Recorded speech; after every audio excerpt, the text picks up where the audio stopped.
This will be really interesting. I know that they've tried a lot of different strategies in the past. This is so far and I mean this purely from a marketing and branding perspective. It's so far of what I perceive their core competency. I'll be really interested to see how they pull this off, or if anyone says, let me go to the HP Cloudland for my apps. Also, they mentioned that WebOS, HP Touchpad, coming in June. It looks like there's a leak from a retailer that might be coming for $500 in June. They'll have WebOS for PC. Remember, they're going to put WebOS on all of their Windows machines that they sell as a kind of a top layer. And that PC beta will definitely be out by year's end. They plan to ship 100 million WebOS devices this year, including tablets like the Touchpad, phones like the PCs, and printers with WebOS as well. How does the WebOS stack up against Android? In what way? Well, I mean, as far as robustness, as far as ease of use or whatever. Because here's what I'm wondering: is if I'm a developer right now, I only have to make my product twice. I only have to make it once for iOS, and then I make it again for Android. With WebOS coming in, they've got to grab the market share, and they've got to please the developers and give them some reason to make their apps again. Because if you got to do that by getting market penetration. You got to sell a bunch of these devices. So that is why I think it's smart to put WebOS on Windows, because then all of a sudden, if you make an app for WebOS, you're not just making it for the phone. You're also making it for the printer. You're making it for the tablet. You're making it for a PC. It just runs everywhere at once. I think that's what they're betting on. Whether that actually will come to pass, whether people will actually use WebOS on a PC, or I don't know. And the thread that ties both of these parts of the announcement together is, how is Microsoft going to take this? Because Microsoft's Azure platform is their cloud enterprise, and HP has been using that. So now HP says, I'm going to eat a little bit of your lunch there. They're going to keep using Azure, but they're also going to do their own. And then they say, and you know what? We're going to ship our own tablets. We'll keep shipping Windows tablets, but we're going to keep shipping WebOS tablets. So Microsoft's got to be a little concerned about this, I would think. I would imagine. I mean, it's certainly dusting everything up. I also wonder how much of the decision to go with WebOS comes with the fact that, I don't know, we got it. Got it from that Palm thing that we did a while back. We're sitting on it. Well, that's why but that's also why they bought Palm. They're like, they didn't buy Palm so that they could lose money on the pre. They bought Palm to get WebOS. They're like, that was what they were after, and now they got to make it pay for itself. All right. Well, then get that horse a-running. Yeah, that's right. Get those pickaxes. Get that money, a WebOS move. All right. I think we can solve piracy. We've got two good ideas here. One comes from the Media Piracy Project, which is not a project to go pirate media, by the way. They were analyzing it. It's three guys in a dorm room for the Media Piracy Project. I know how to legitimize us. Let's give us a name. The Media Piracy Project is not that. The Media Piracy Project comes from the Social Science Research Council. They're a sociology think tank. They've been around since the 20s. They did a 3-year study into media piracy in emerging economies, concentrated on countries like Russia, Mexico, and India, and essentially found out that all of this stuff about suing people, making it illegal, arresting folks, none of that works. No amount of anti-piracy enforcement will change the economics that drive copyright theft. You've got to make things cheaper. They cite the example of Russia, where legal versions of The Dark Knight sell for $15, which is roughly the same price you'd pay in the United States.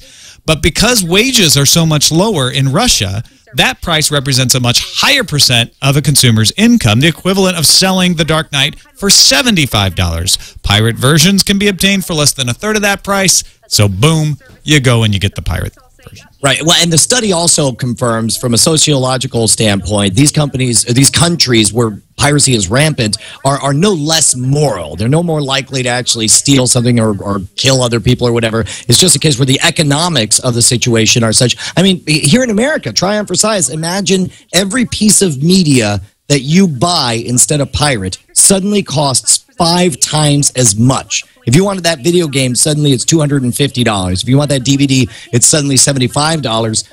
I think, in many ways, with services like Steam, with the iTunes Store, we finally have a low enough price and an easy enough way to get a hold of media legitimacy that we're finally emerging. Many people are emerging from the dark days of rampant piracy here in the United States. But if all of a sudden stuff costs that much more, we'd be rolling back to piracy super fast. In the United States, we can stop piracy, at least according to Daniel Castro, an analyst at the Information Technology and Innovation Foundation, by putting in bandwidth caps. What? See, he says the government should allow pricing structures and usage caps that discourage online piracy. Because if you have a lot of bandwidth, that's all you use it for. It appears to be his contention.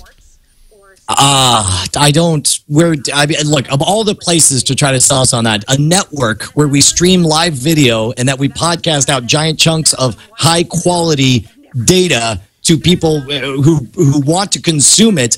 This is ridiculous. This is ridiculous and offensive. And Daniel Castro also suggests that deep packet inspection be routinely deployed by ISPs in order to scan subscriber traffic for potential copyright infringement. And Castro has a solution. If courts crack down on the practice, the law should be changed. Because, frankly, intellectual property is the only reason our country exists. If there were no intellectual property, we shouldn't even be alive.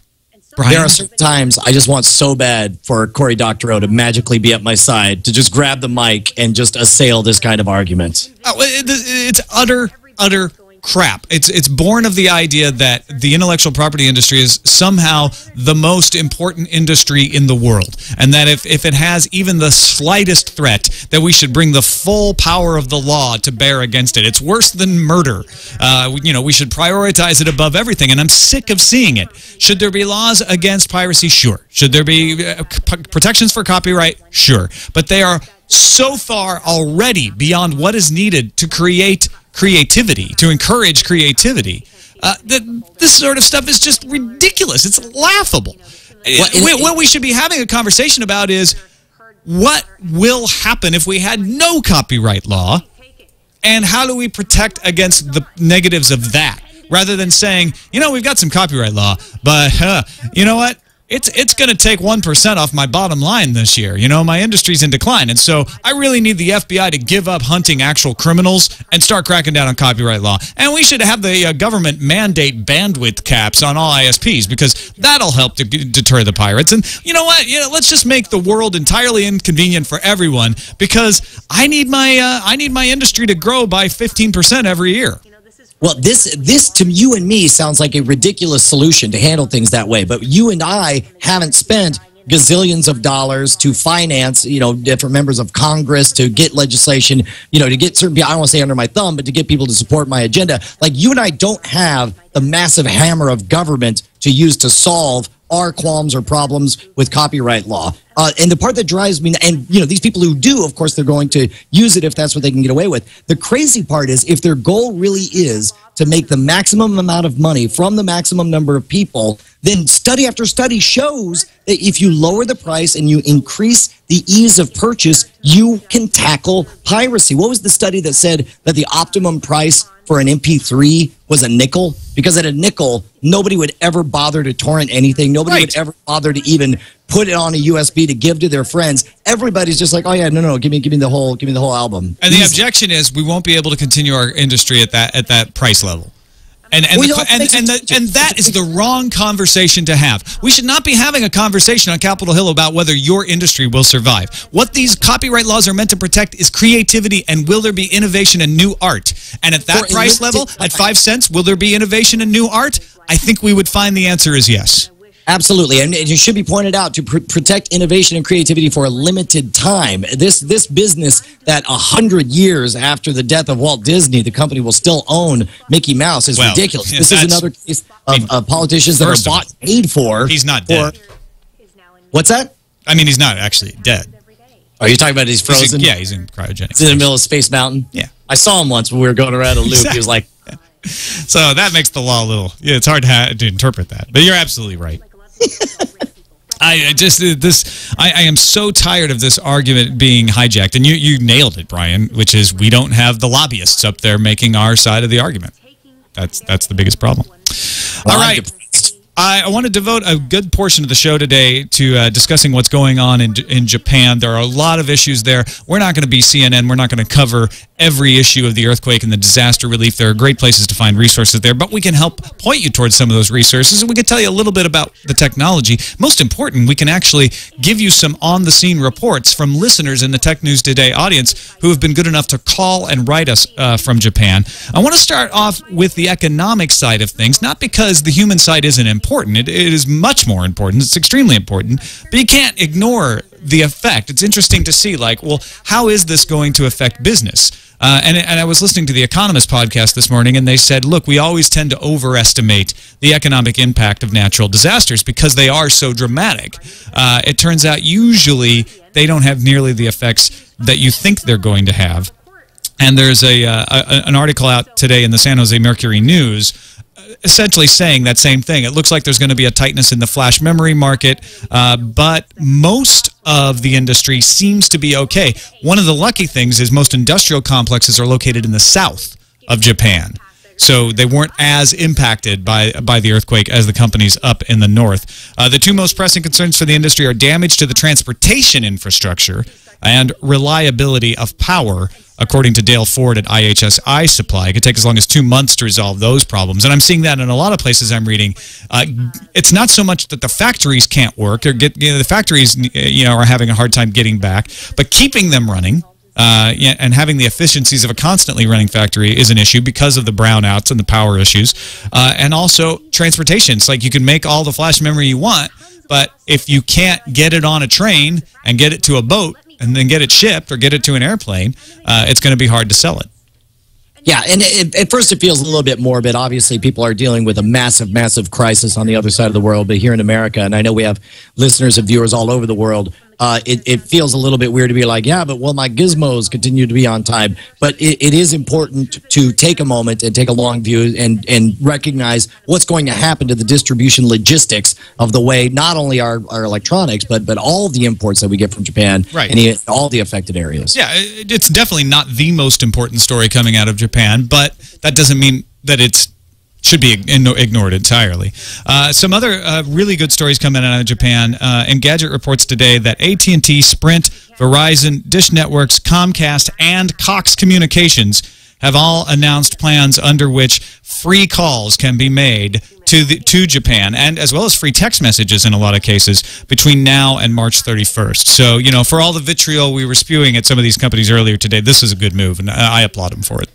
Oh, fantastic. Yeah, and look, this is one of those times when it's like there's nothing but good to be done. You do good for the people. You do good publicity for yourself. We know the folks over at Apple kept their Wi-Fi on. They were allowing people to come in and actually bunk down in the Apple stores. It's brief moments like this where to see everyone come together and put aside, the bottom line for a brief moment makes everyone feel good. Yeah, that Apple story is really touching. Kevin Rose had some emails that he posted on his blog about, it became that scene from the movie where everyone gathers around the electronics store and watches the TV broadcast, except for the modern era. Everyone was in the Apple store watching the live stream on the laptops that they have set up there. Also, Facebook set up a Japan earthquake page for users to find information about disaster relief. Google has set up a crisis response project. We've talked about that in the past, although an interesting spin on that.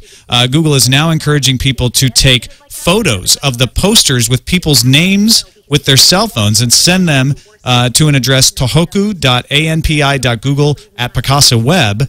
And once sent, the photo will be automatically uploaded to the Picasa Web album, where